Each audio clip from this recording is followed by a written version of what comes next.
ज़ाहिर एक बड़ा हमारे लिए लम्हा फ़िक्रिया है कि जो हमारे प्लेयर्स हैं उन्हें इंजरीज़ का प्रॉब्लम आ रहा है, किसी को बुखार हो रहा है। आतिफ, अगर हम नी इंजरी की बात करें तो इसमें क्या प्रॉब्लम्स ज़्यादा होती हैं? क्योंकि ज़ाहिर है आप ख़ुद एक स्पोर्ट्समैन हैं, आपको ज़्यादा पता होता है। ये जो हम सुन रहे हैं कि फ़खर जमान को नी इंजरी इशूज़ आ रहे हैं, तो ये कितनी नुकसानदेह हो सकती है?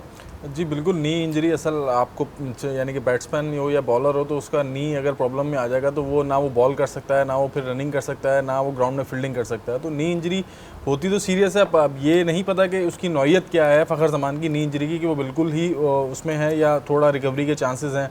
तो ये नी अगर नी में थोड़ी सी भी इंजरी आ जाए तो फिर क्या उस तरह, मतलब क्योंकि ज़ाहिर है इट्स टेक टाइम, वो अपना टाइम लेता है रिकवरी में। अगर माइनर प्रॉब्लम भी हम मान लें तो कितना टाइम लेगा रिकवरी में? और अगर उसी को हम दोबारा उसमें खेलें तो वो कितनी खतरनाक हो सकती है?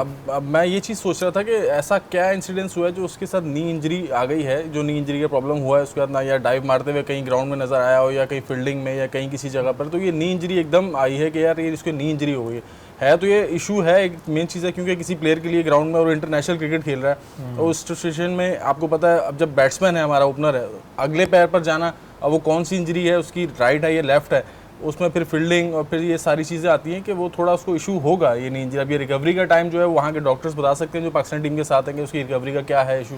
और ये इस वजह से भी होता है कि ठीक है, अगर आपकी नी में ज़रा सा भी प्रॉब्लम आता है, क्योंकि ज़ाहिर है वो तो मेडिकली डॉक्टर ज़्यादा बेहतर बताएंगे, तो लेकिन जो हमने देखा है कि वो इतनी जल्दी रिकवर नहीं होती और उसके बाद फिर आपको ज़रा उसमें रेस्ट करना पड़ता है। फ़खर जमान को नी प्रॉब्लम पहले भी थी और इसकी वजह से वो थोड़ा अर्सा टीम में भी नहीं रहे थे और फिर वो रिकवर करके आके डायरेक्टली PSL भी खेले थे।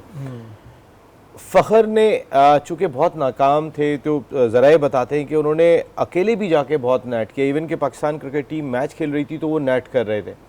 फ़खर ने जो ऑप्शनल ट्रेनिंग सेशन थे वहाँ पर भी जाके बहुत एफ़र्ट किए, तो ऐसा लग रहा है कि बहुत एफ़र्ट करने की वजह से शायद उनके नी पर ज़ोर पड़ गया। अल्लाह करे वो मुकम्मल फ़िट हो, हम सब की दुआ ये है। और जो उनका होना तो खैर बहुत ही अच्छा होता है अगर वो फॉर्म में होते हैं। वो जिस फॉर्म में, तो ये बोलते हुए भी अजीब सा लगता है कि वो होंगे तो ये हो जाएगा, एक मैच नहीं कई मैच हो गए, लेकिन फ़खर ही हैं। हम एट द सेम टाइम उनके जो पिछली परफॉर्मेंसेज है उसको हम एक इम्पैक्ट प्लेयर के तौर पे ज़रूर जानते हैं। शाहिद खान अफरीदी को इम्पैक्ट प्लेयर के तौर पे जानते हैं।